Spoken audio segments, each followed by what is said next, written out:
When you read the Sydney Morning Herald, you aren't reading it alone, but alongside other independent thinkers who just want the truth. Factual and balanced. I'm Tori Maguire, National Editor of the Sydney Morning Herald.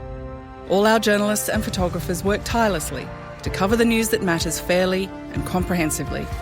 To support journalism that helps put everyone on the same page, search the Sydney Morning Herald subscribe today.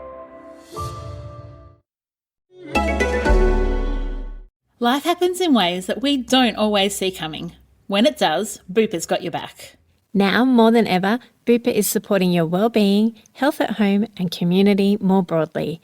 That's why my family, along with millions of other Australians, trust our health to Bupa. Visit bupa.com.au to find out more. Bupa, because life happens.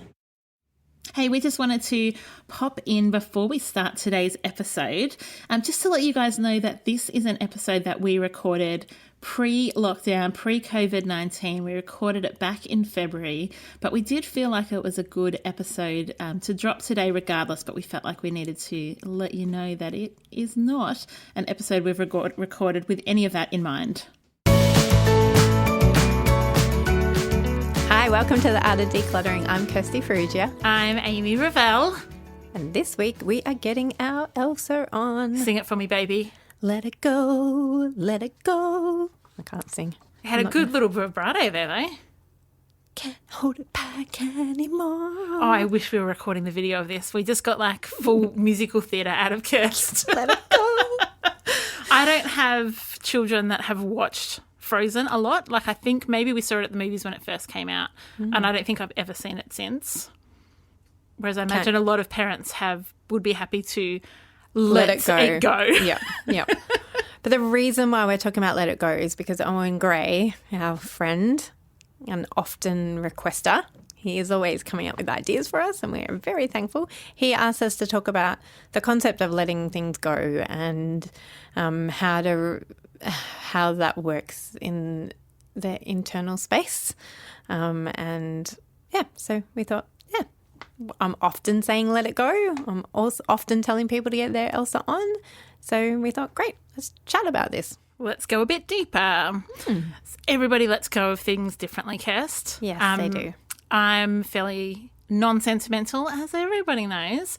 I'm going to tell you about a story of the very first time I helped someone move house and how I let it go in all the wrong ways. Please do. My friend, we were probably, I'm going to guess maybe 20, 21, so young, and she was moving house. And at that stage, you know, when you move house, all your friends come over because it's like the most exciting thing ever because you've never done it before. And she had this doll that she'd been given when she lived in England, and it was like a tall doll but with a plastic case around it, like a cylinder. Yes. But the doll had melted a little bit over the years in the Australian heat, but it was really sentimental for her. And I was saying, so keep in mind, I am 10 years off becoming a professional organiser, like not even on my radar, just helping a friend move without wisdom. And she said, I don't know. I think I want to keep it. Oh, but it's melted. So I opened up the cylinder, took it out, broke its head off, said, maybe you should get rid of it now.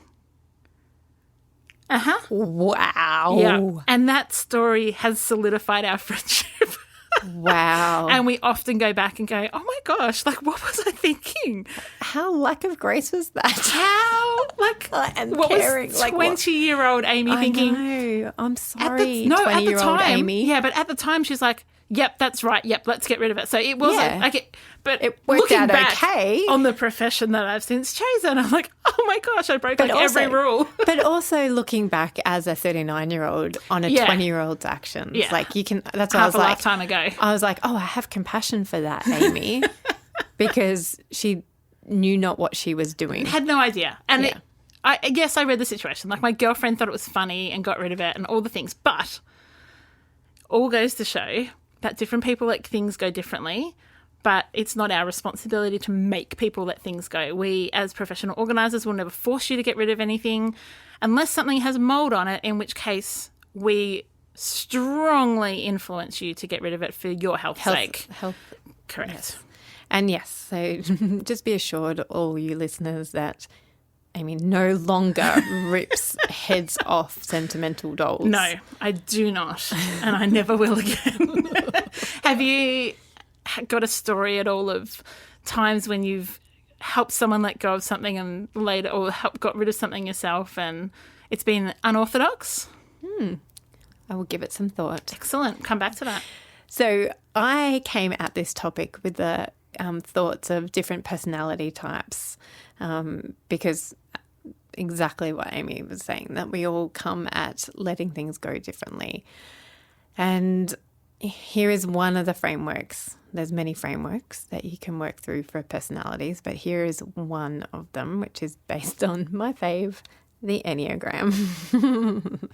I thought about future-orientated people. So Amy is one of these people. I sure am. As I was reading this, so Kirst had done a lot of the work on the prep for this episode, and I haven't added anything into the prep that we've done, but when I read it, I was like, oh, I can pick which ones we are.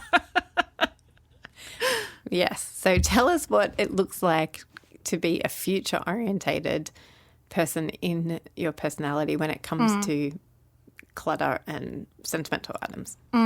Well, I think sentimental items we all know is easier when you're future-oriented, but I think what future orientation does for getting rid of anything is your stronger suit in asking questions is, will this serve me in the future? It's way less about, has this been useful in the past? Way less about that.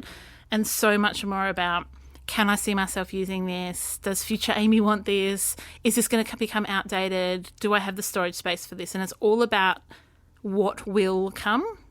I think future orientated, if you're not a positive person, can become fear. I think there can be, then it's all the, what if I need it? What if this is not going to be on sale again? And I think that can come in both ways. But from my experience, future orientated means it's easier to get rid of things because I think, well, I'm probably not going to use that again. And the future is wide open. If I do, I'll just buy it again. Yeah. I'll find it somewhere else. I'll make do. I'll find a different item. Yeah. Yeah. So, yeah, when I was thinking about future-orientated people, it is that, like, let's think about the future and not so worried about the past. So I can let go of sentimental items in particular because it's done. It's done. I'm already past that. Yeah, my wedding cards are gone because my wedding's gone. Like, I'm not interested in my wedding day. I'm interested in the next 30 years of being married. Yeah. But I liked your take on the fear aspect of it. Like, if you are future oriented, like, but what if? Will I need it? But what? But, you know, maybe somebody else will need it. So, great. The next one is present orientated. Do you know anyone like this? Do you think I am? Yeah. Don't you? Did you think you were past orientated? No. No, good. No, I didn't think you were, but I thought you were present orientated. Number 7's future orientated. Okay, go through this. Present orientated people, when I thought about it, I was like, they may not find it hard to let go of items that are related to the past, but might find it hard to let go of artwork that their kids made today or things that are happening in the present. So, yeah, that was my initial thoughts. What about you? I had one of my favourite pairs of pants the other day, like fall to shreds. I was wearing them on the Saturday. I put them into wash. They came out of the wash on the Sunday and there was like just no pants left. Cal said to me, did you wear these yesterday? I was like, yes. And they didn't have holes from like the bums to the knees yesterday. Wow. They just fell apart. Yeah. They were probably 10, 12 years old, but my favourite pair of pants. I would imagine that present orientated people might find that difficult to get rid of those in that moment because you don't have that replacement pair ready to go. Yes. Whereas I was like, future orientated, great. Next time I need a pair of black pants, I'll just go out and buy a pair of black pants because now I don't have a pair. Yes. So I would imagine that present orientation is you have the replacement ready to go before you get rid of something maybe because you don't want to be ever left lacking in the moment. Yep. I like that. So you reckon you're future orientated over present? You're allowed to be. We're allowed to be the same on this one thing ever in our 3 years of working I'm still, together. Trying to land on my number for the Enneagram. But I am always thinking about the future. I'm always dreaming about next holiday. I'm always thinking about So when I'm looking at the Enneagram, and that aspect of 7 resonates with me because I'm always like, in the future, in the future, in the future, and not so worried about today. Like, you know, even stuff that's happening today, I'm like, after the podcast, after we've recorded, like what's going to happen then? So I am future. I really think that I am future orientated. And that's probably why I am more sentimental than you, but I'm certainly not the most sentimental person that you'll come across. No. So definitely not past orientated. No. So let's talk about past orientated then. So past orientated are probably the ones that find the sentimental items the hardest, because they wish that they could hold on to the past experiences or change the negative past experiences. And so they find, the past very real. Yeah, I find that our clients that are past orientated are almost trying to bring the past into the present. Yeah. So it's not so much that they're, hey, that was a great memory. It's, I want that now. Yes. I want to Or I use want to that. change. Because if it is a negative experience, like I wish that I could go back in time and change that experience. Yeah. And I think that that's the same sentiment. Like you're living in the past and pulling it to now. So I think that they can find they're on this letting go scale and on this framework and this worldview of looking at letting go. Past orientated people have the most challenge. Yeah, they've got the most work to do. And I think it's not just physical items, is it? Like we talk about head, heart and home. And if you can look at this in all of those different ways, how do you let go of an old mindset? How do you let go of an old friend that's no longer serving you? How do you let go of a job? How do you let go of emotions? Yes. It's all future, present or past will determine your ability to move quickly or slowly through that. Yeah. And, you know, emotional clutter. I think that a lot of our physical clutter is actually emotional clutter. It's just manifested in the physical. Bombshell, yes. So exactly right. Like all of this future, past, present orientation is to do with the emotional and that's what, you know, Owen was asking about this question from an emotional point of view. And I think that a lot of our physical clutter is related to our emotional state of being, or we need to let go of a whole lot of emotional clutter so that we can deal with the physical. And that's how so good. We find this in our clients' homes all the time. And we, as human beings, I think that we project a lot of our emotions onto our things. Yeah, because they're tangible and emotions are not. Yes. And it's much easier to remember, it's much easier to reflect when you've got a physical item, but it's not exclusive. And we want to help people learn how to do that independent and necessarily of items. So how can people let things go? Be it physical, emotional, mental? How do you let things go? I think it honestly comes back to our vision setting. And then going through the vision, the declutter, the organise, and then coming back to the intentional. They're like the two. I'm doing hand actions. Like it's always helpful on a podcast. It's like a scroll where they've like capped. That's what I'm trying to think of. Bookends. They're like bookends, but they enclose it all and they give it meaning. Because once you've set vision and you've decluttered and you've organised and you're intentional, then letting go actually is just a matter of filtering everything through that. Because if it gets through the filter, it stays. And if it doesn't get through the filter, let it go, let it go. You sing it so much better than I was going to say that was so badly off tune that I would consider asking Jared to get rid of it. But for the sake of authenticity, I'll allow my singing on the podcast. Do you live in the hills or the North Shore or Sydney Central? What are some of the other areas in Sydney, Kirst? The Shire, the Inner West, Northern Beaches. So I only found out recently from Kirst that you Sydney-siders have like zones and areas that you like identify yourselves by. So if you live in any one of those and you need some professional organising services to help in your home, you need to get Kirsty in because she's freaking amazing. So if you want to have Kirsten to help you declutter, email us at hello@theartofdecluttering.com.au and we're going to put you in touch. I would so love that. I would love, love, love to meet more and more listeners and to be able to help you hands-on and get the most out of your house and make you able to live in freedom and grace and joy in your home. So call me, contact us, however, find me. I can't find you. So send us that email or DM us on Insta or private message us on Facebook. But Kirst is like there. She's ready, Sydney-siders. She's ready to come and transform your home with you. Arm yourself to fight the flu. Build yourself an armour and make your body stronger with good nutrition, exercise and rest. For professional, personalised advice on vitamins and supplements designed to support and bolster your immune system, just ask at your local Blooms the Chemist. And for details on their local home delivery service, visit bloomsthechemist.com.au. Blooms the Chemist. Share good health. Life happens in ways that we don't always see coming. When it does, Bupa's got your back. Now, more than ever, Bupa is supporting your well-being, health at home and community more broadly. That's why my family, along with millions of other Australians, trust our health to Bupa. Visit bupa.com.au to find out more. Bupa, because life happens. All right, let's get back to the show.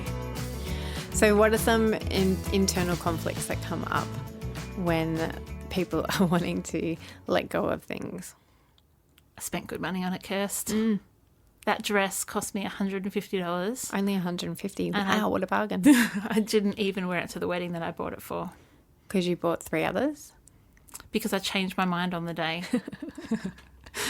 That can be a real trip up for people. Just in case you're wondering, I don't have a dress worth $150. Probably never have. Probably never will. Bargain Amy True doesn't. story. Yeah. What else can people get tripped up on when it comes to letting things go? That special people gave it to them, or that it does hold precious memories. And I was talking, who was that? I was talking on the weekend. Somebody asked me about Marie Kondo. Just one person? Just one person.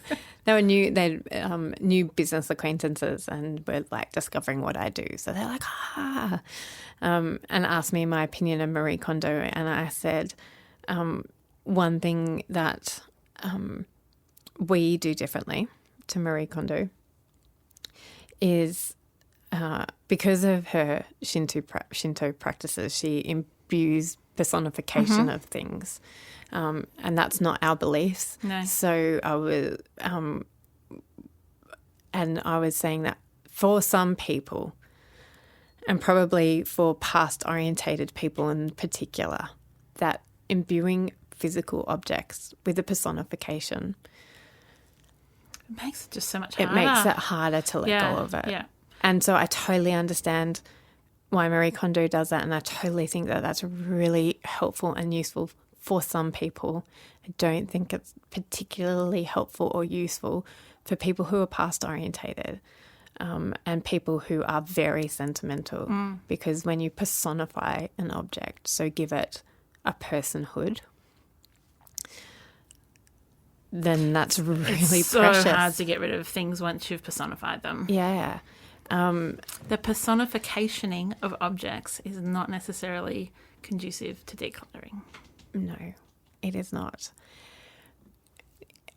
Our beliefs are that we should be very grateful for things and grateful for the things that come into our lives. And so in that aspect, I do agree with Marie Kondo that we should be thanking objects, not necessarily personifying them in that gratefulness. Yeah. But just being grateful and then being realistic, and it's time to move it on. Yeah. It doesn't need to be a hula blah. No. Just my opinion. Future orientated is Amy's opinion. So I would like to know how you go when you're in clients' homes and you have to, how do you go about recognizing that you are very different to your clients and holding that tension between your natural inclination is to push everybody towards a future orientated view of the world, and mine too, like Both of Amy's us. nodding her head, everybody. Yeah, I am. And obviously, like most people, this is human nature, is to think our way is the best way. And that Just so happens in this case it actually is. oh my word.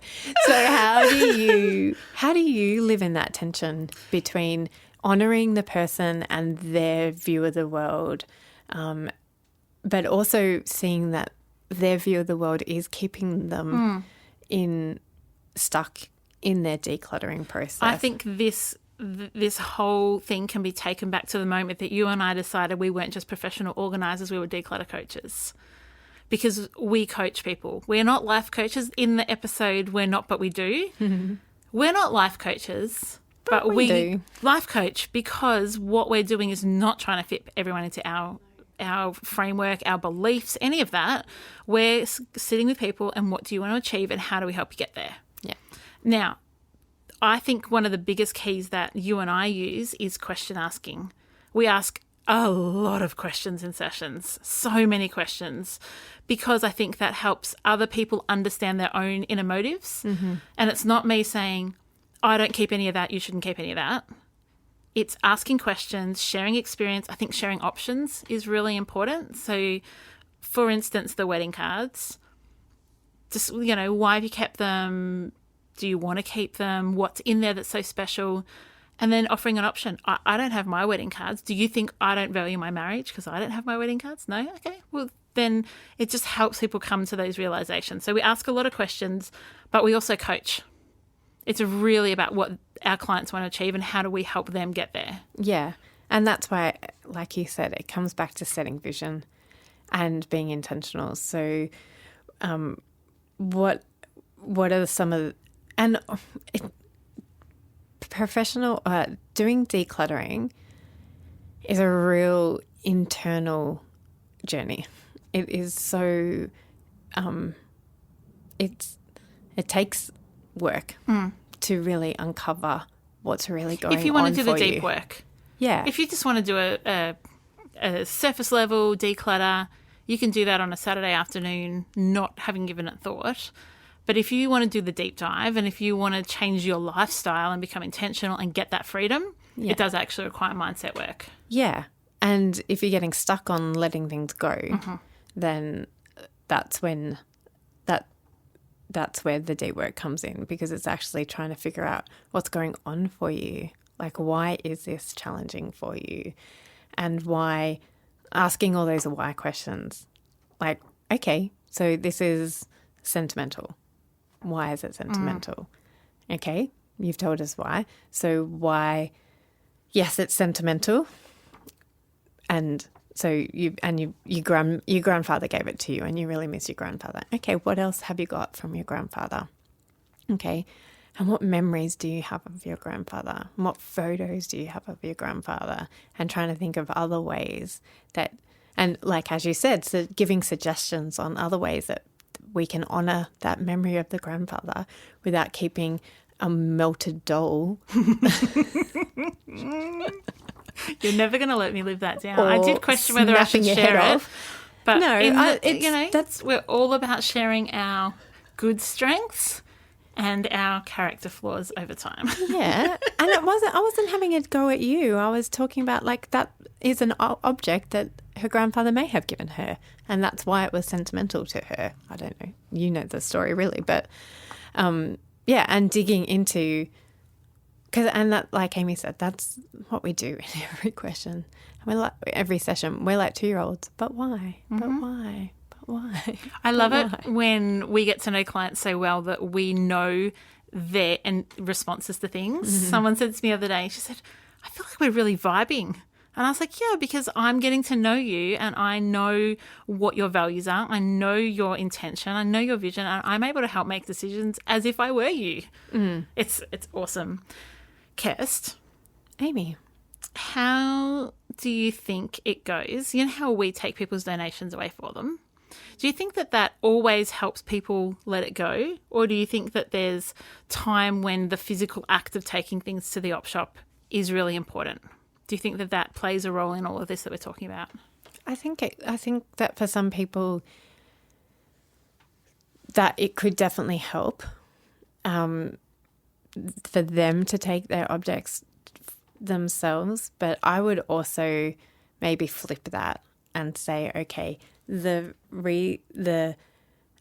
release of letting things go at an op shop can actually be done here at the car when I'm taking the stuff. It's the act of handing it over. It's the release then. Great. I like that. So my concern with leaving stuff. So let's go back to why we take donations for people because that will help people understand why we do it. Yeah. One of the biggest reasons that we do it is, there's many reasons, we'll talk about them, but the biggest reason that we take things away for you is because you've already made that decision. You've done the deep work or the easy work to make those decisions. And so you are already in a place to let things go. So we just make it easy for you and take it for you. Yeah.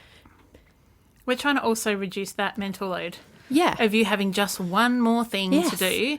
There's something really amazing about finishing up a session Yes. with one of us and it's done. There's not like all this, and now I need to go to the op shop and now I need to do this. It's done. It's all gone. Decisions are made. Clean slate. It's a really lovely ending Yes. to a session. Yes. One of the challenging things about not having things taken away from you is your temptation to go back and Or other family question, members. and question the decision that you've made in wisdom with us. It's not like we don't let you make harsh decisions. Like, and when we see you doing that, we rein you in, baby. Yeah, we call it out on you. Like we go, dude, Slow down. Yep, I know you, and it's usually when you're hungry or tired and you need to stop and have a coffee or a cup of tea or just have a snack. Hunger. And you're like, I just need this. And actually what's really going on in those situations is you're overwhelmed with your emotions. The majority of the time when people hit that point where they're like, burn it all, take it all, I don't want any of it, or I can't, it's because there's been so many decisions and so much emotion coming up for you. So that's when we tell you to take a deep breath. We're here to help you to make some really wise decisions. And that's one of the reasons that we take them for you, because you've already made those decisions. No decision that you make with art, we don't let you make rash, unthoughtful decisions. We check you. When we see that happening, we check you. Yeah. One of the things that I have found helpful over the years, and this is something that people can do at home on their own, is if there's like that tension of, I think I want to get rid of it, I'm not really sure, is I'll sometimes say, take your hands off it, give it to me. Because even letting go of it and letting someone else hold it gives you that little bit of space between the object. Okay, how is it feeling now to make that decision? Now I'm holding it. I still don't know. Put it in the donation bag. How does it feel now it's in there? And sometimes there's that immediate, yep, let it go. And other times, no, quick, get it out. Yes. And I find sometimes that can be really helpful, is to make a decision. It's like when you flick the coin. Yes. Then you ultimately know which one you want it to land Yes. on. I find that that's really helpful with items is, I'm going to put it in the donation bag. How do I feel? Okay, we can pull it back out. It's no harm done. And I think that goes also to one of my issues and one of our issues with Marie Kondo's form of decluttering is that she requires you to touch everything.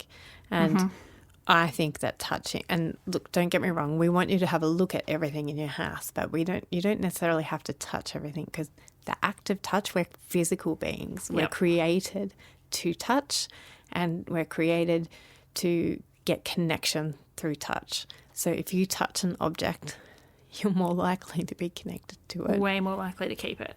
Yes. So that's a great example of how to let go of things and how to process your emotions, is to get other people to touch it for you. You're awesome, Amy. Let it go, let it go. So have you had... Don't hold it back anymore.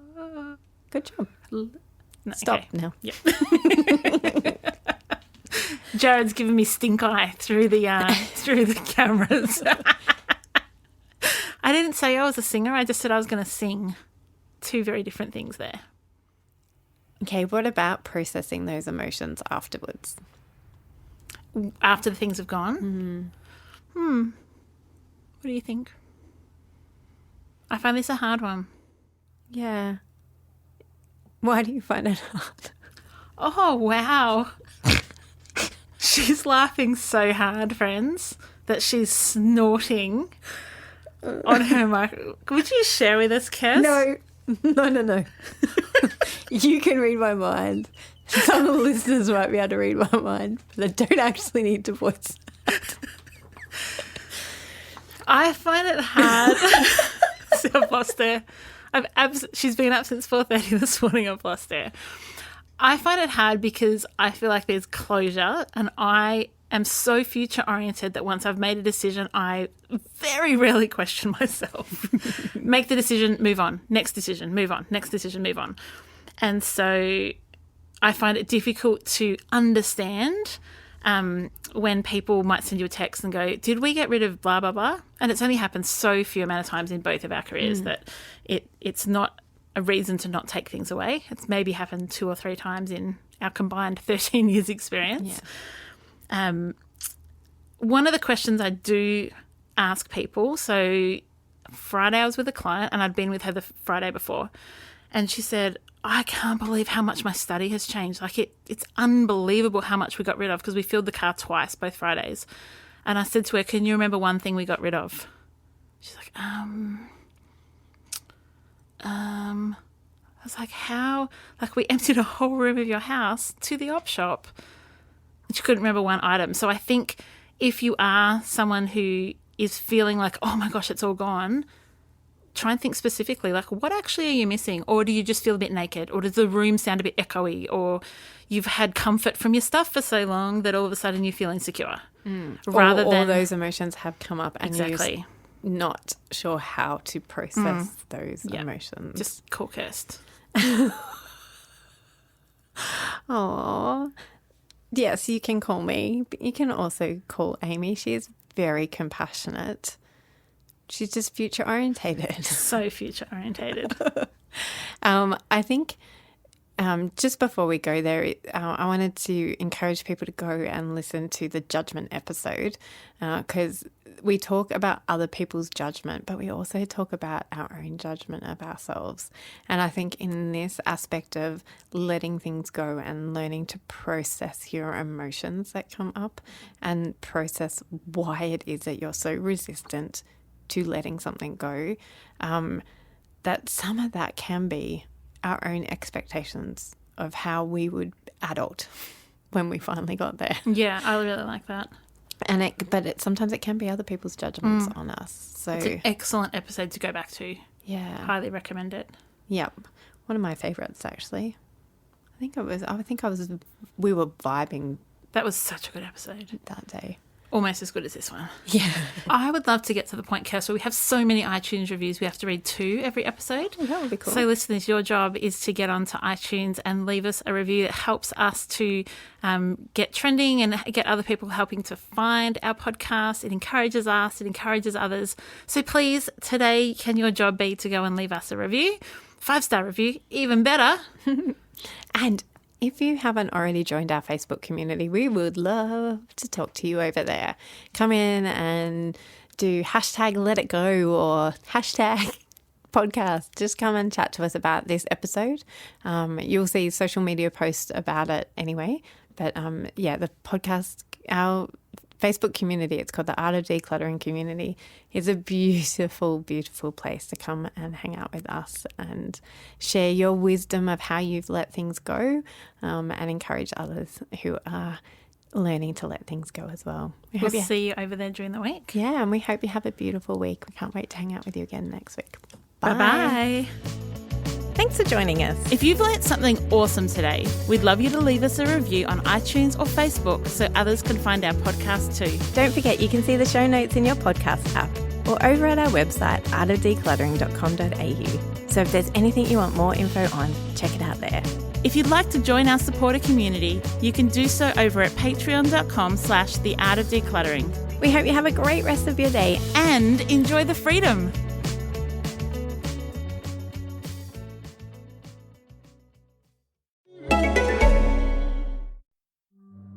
When you read the Sydney Morning Herald, you aren't reading it alone, but alongside other independent thinkers who just want the truth. Factual and balanced. I'm Tori Maguire, National Editor of the Sydney Morning Herald. All our journalists and photographers work tirelessly to cover the news that matters fairly and comprehensively. To support journalism that helps put everyone on the same page, search the Sydney Morning Herald subscribe today.